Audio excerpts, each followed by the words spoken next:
This original WSRE presentation is made possible by viewers like you. Thank you. Journalist, political cartoonist, and community icon Earle Bowden on this edition of Conversations.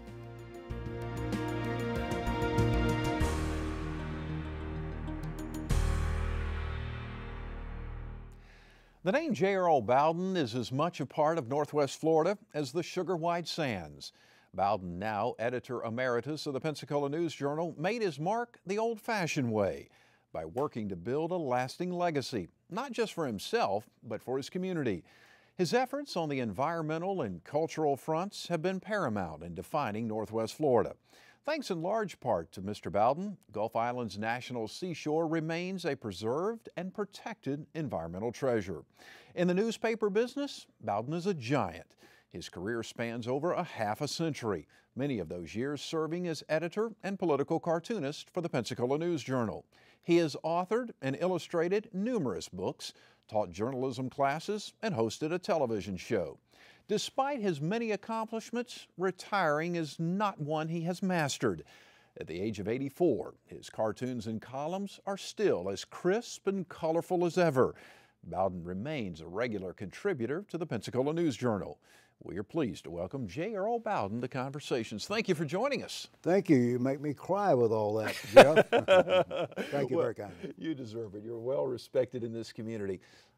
Speaking of columns, I was reading one of your columns here recently, and you were talking about turning 84 and going back to the newsroom. Mm-hmm. I'm just curious, as you sat in that newsroom at 84, what was the difference today and when you first started? Well, it's a different environment because of the high-tech equipment that you're surrounded with, and everything is digital, and you don't hear the noises of the typewriters or the furnace heat of the composing room anymore. But the young people that are composing the newspaper today are no different than my old generation, because it takes a certain kind of person to get into the news business, as you know. They love it, and they love to write. They love to know what's going on in the community. And they treat me like I'm some kind of patriarch, and I appreciate that. But it's fun to do that, and they had to set me up on their own computer system because my lightning hit mine, and I was out of business.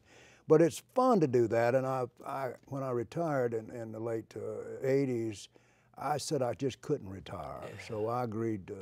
They made me editor emeritus of the paper, which I appreciate, and I agreed to write a column, and I'd always done cartoons. I never was, that was not my main job. I was editor-in-chief of the newspaper for 31 years, and I had started out at FSU on the student newspaper as a sports editor, and I did my own sports cartoons.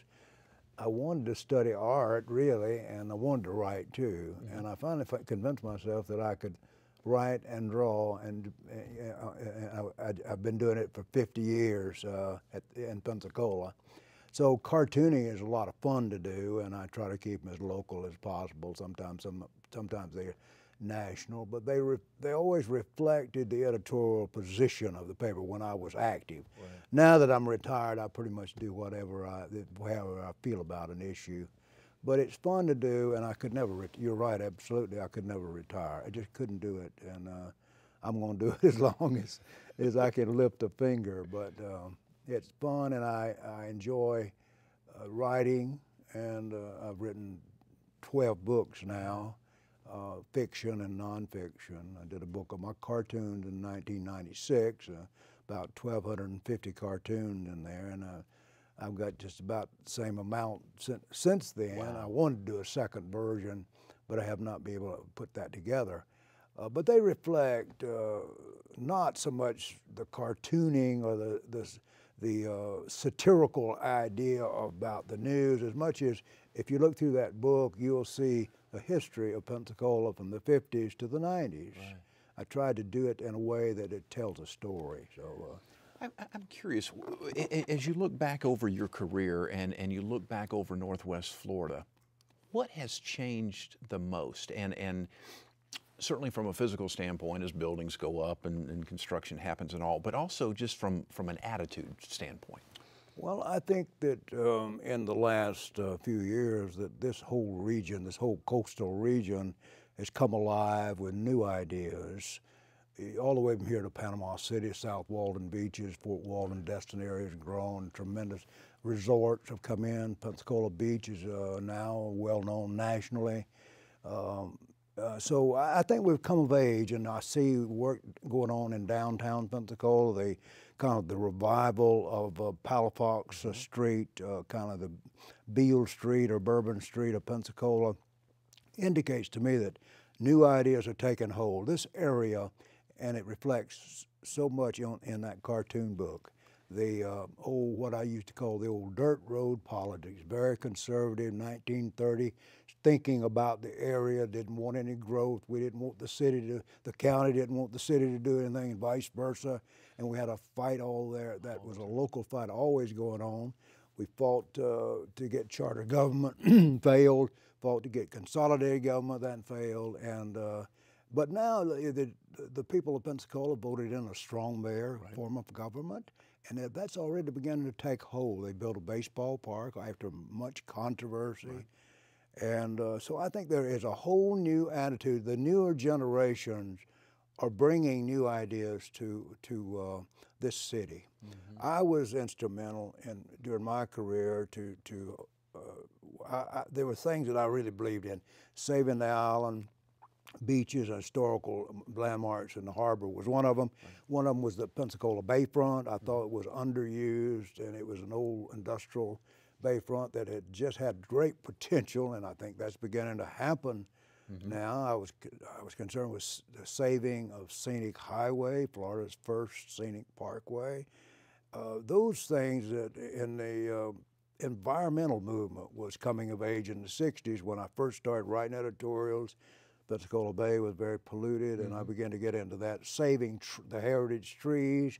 All of these cultural issues that I thought were very important to reviving the town, and making it, putting it on the map. We could be a historic city. A lot of people think that I spent all my time on history. Well, history is just one element of a community.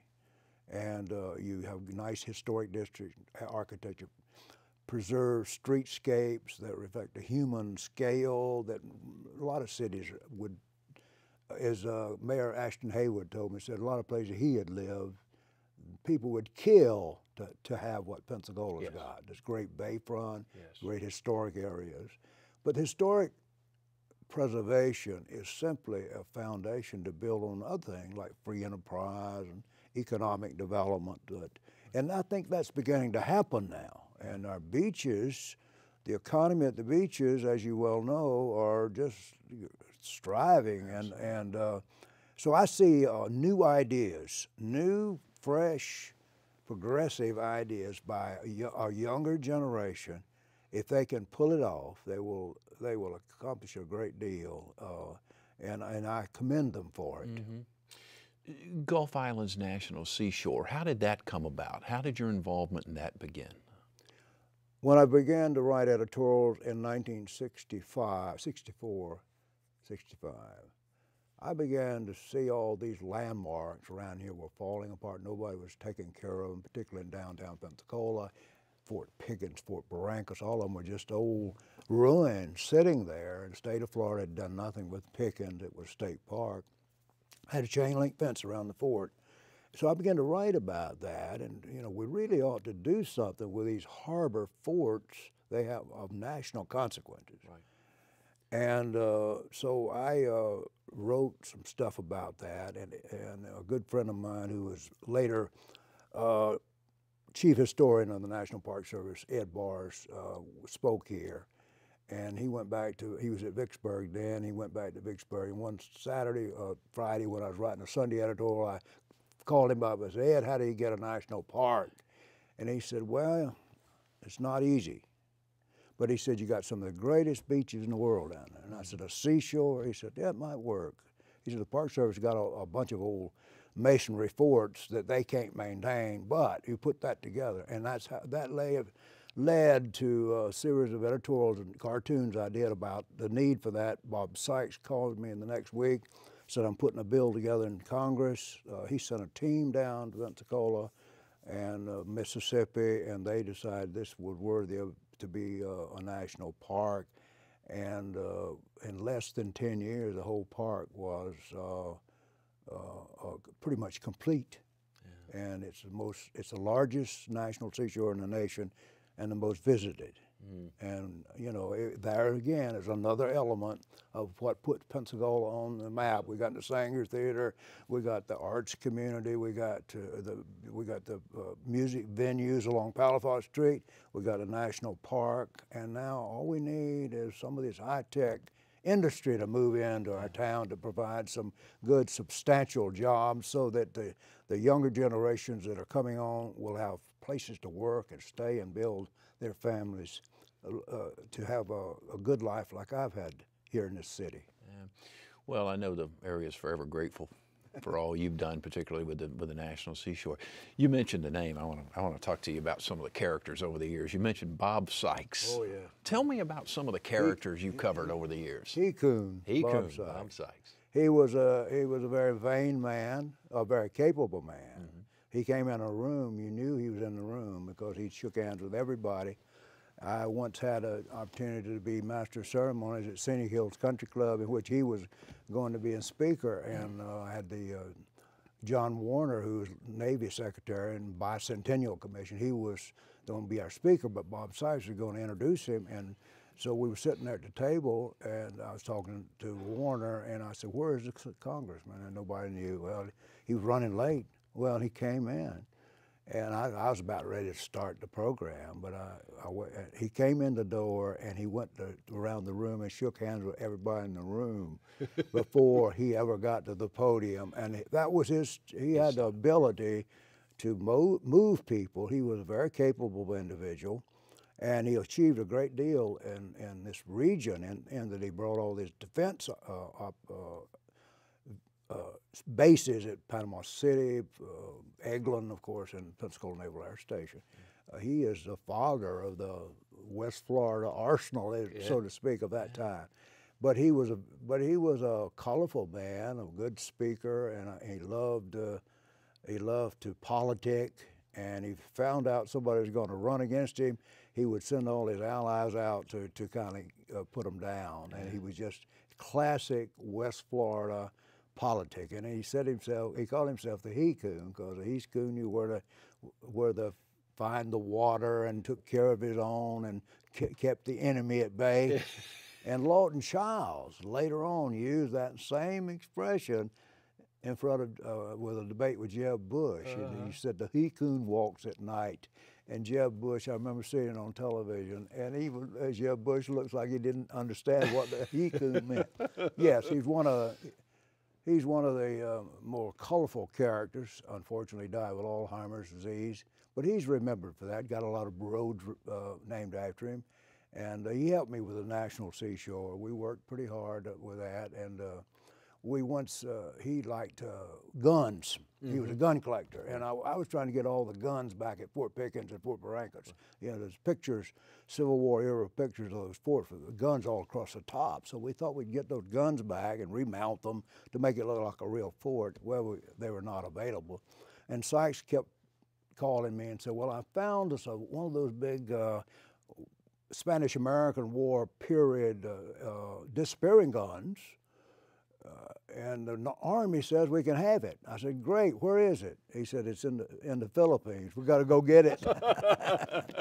But W.D. Childers, of course, had some difficulty toward the end of his career, was of the same stripe, and kind of modeled himself a little bit after it. Reuben Askew was pretty much a political scholar who emerged as a young man here in Pensacola, very modest means, who went on to become governor of Florida and probably the most honored man that's ever been governor. He's been honored as a distinguished graduate of Florida State University, the law school in Gainesville. Everybody has always paid him a lot of homage because of the fact that he was what you call a breakthrough governor.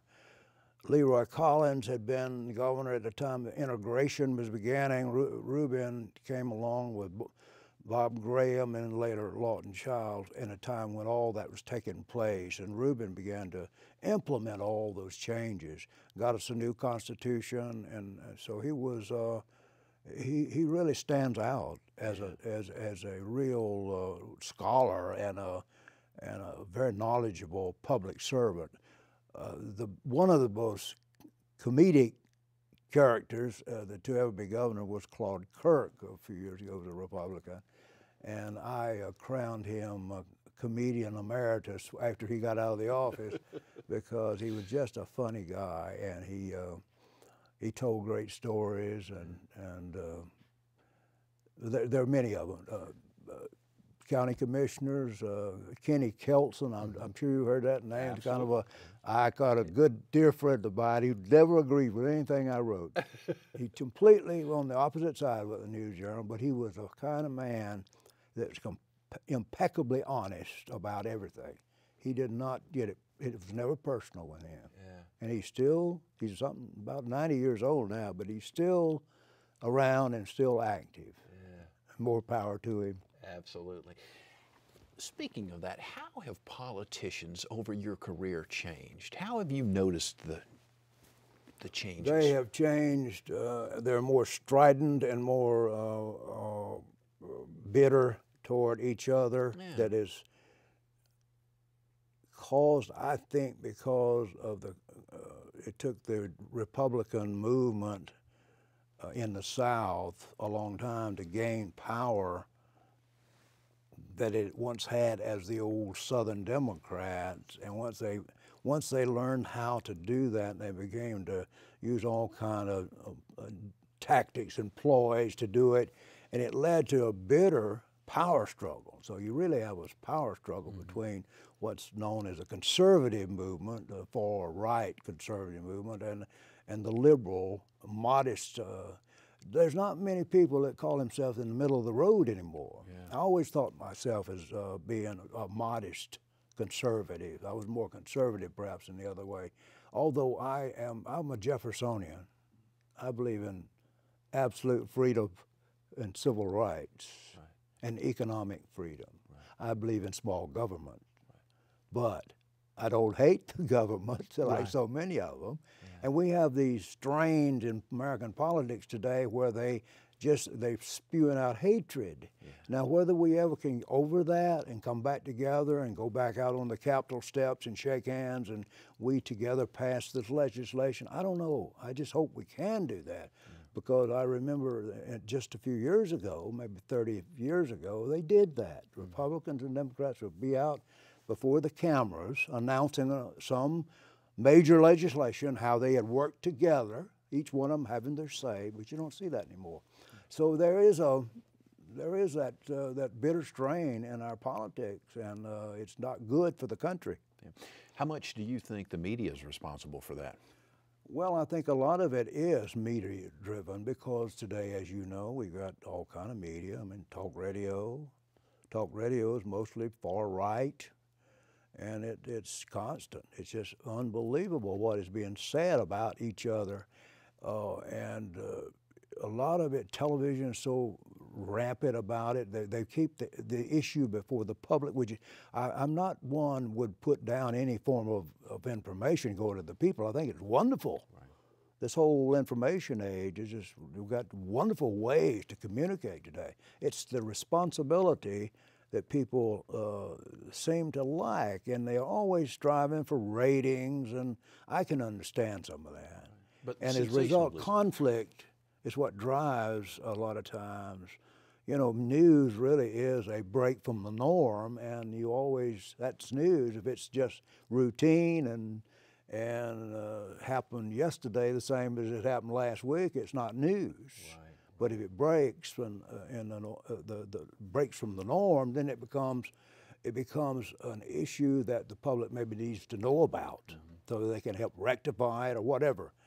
And but we like to take little things and blow them into larger than they really are, and they go on for days. And a lot of it is media driven. I would say that. Newspaper industry, obviously, with technology changing, is having some real challenges these days. Your thoughts on that? Well, I'm saddened with what's happened to our business. The internet really just wiped out the ability of the print media to have a profit margin that they were used to. Mm-hmm. And it kind of it made the industry kind of wake up and say, we've got to find other ways to do this. We've got other means now. We've got the internet, the websites, we've got now iPods and smartphones and all. So we've got to adapt that. So newspapers are learning now to be a kind of multimedia information center rather than just the print. Print is just one aspect of it. Right. I suspect that print will be around a long time, but it'll probably manifest in a much different way. If you look at USA Today, just this past week, they redesigned the entire newspaper, and it's got a more digital age look to it, and they're offering more ways of covering the news and more public input into the news. The News Journal runs a lot of responses from the public in the paper. Mm-hmm. It's one thing that I believed in when I ran the editorial pages. I believed in running everybody's voice. Don't call anybody out. Mm-hmm. And I used to make speeches where I'd say, we run more words from the public than we do the words that we write. Mm. People always say the newspaper's trying to tell us who to vote for and all that. Right. And the newspaper's not trying to tell you how to vote. The newspaper's it might, through its mechanism of interviews or whatever, and study, figure out who perhaps is best to be mayor or governor or legislator, and then recommend that person. The voter has the final word. We don't win elections. I used to have an editorial writer by the name of Paul Jasper. He said, I never put anybody in jail or the electric chair or whatever. I just write it, and It's just an opinion.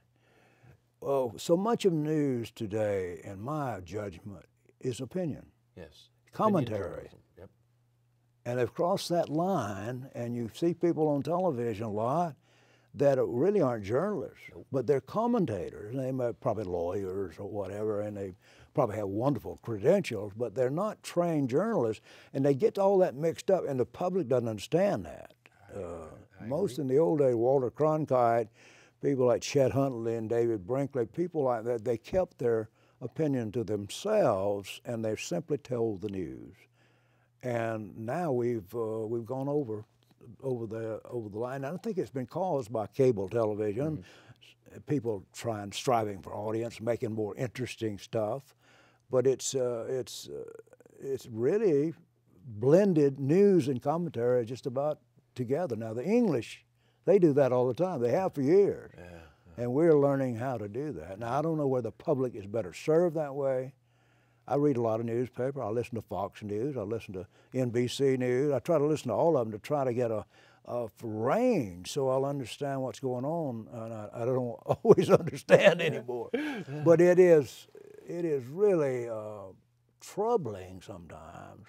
If you just listen to one outlet and paid no attention to the other, then we'd be sadly informed. Yeah. We've got 4 minutes or so here.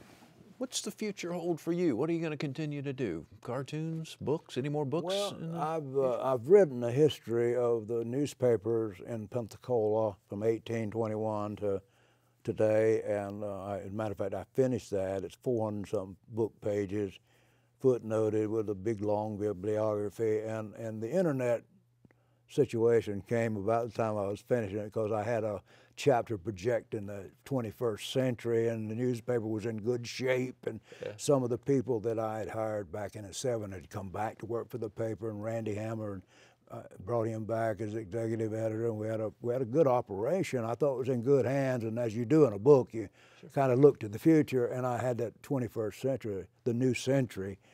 And then all of a sudden the publisher left and Randy left, and they began to change, and in the corporate world that's bound to happen.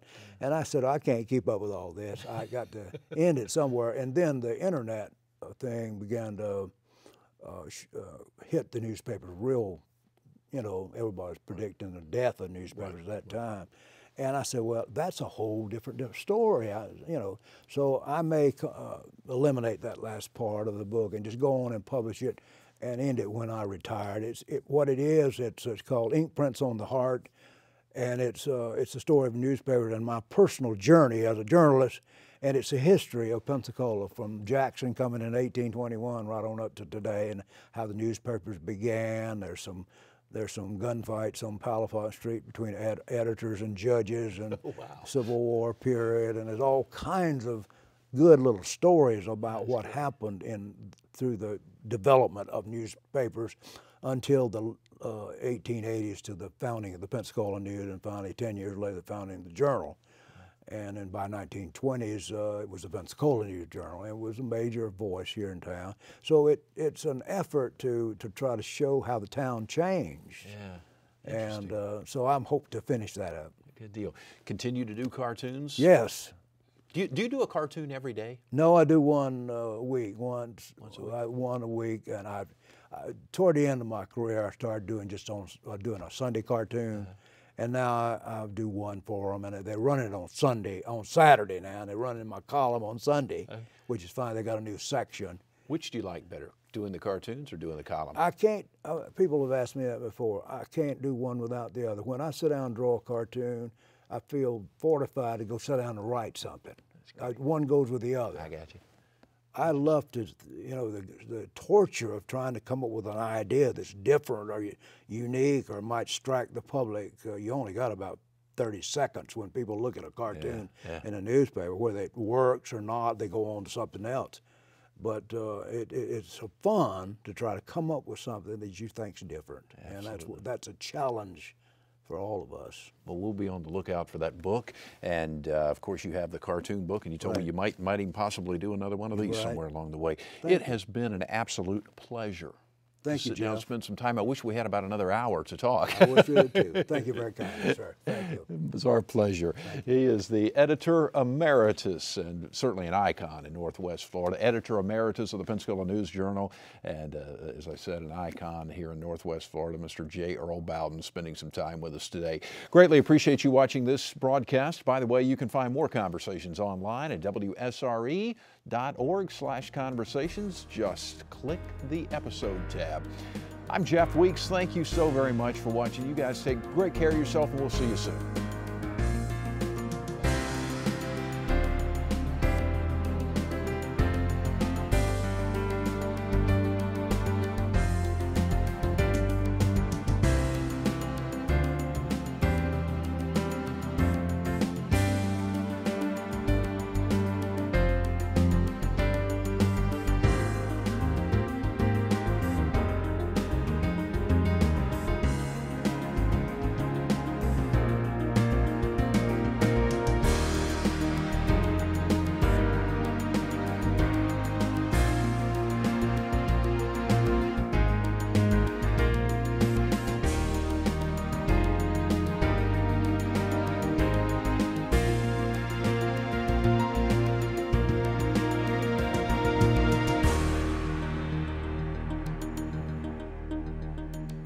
Support for this program is provided in part by these corporate sponsors.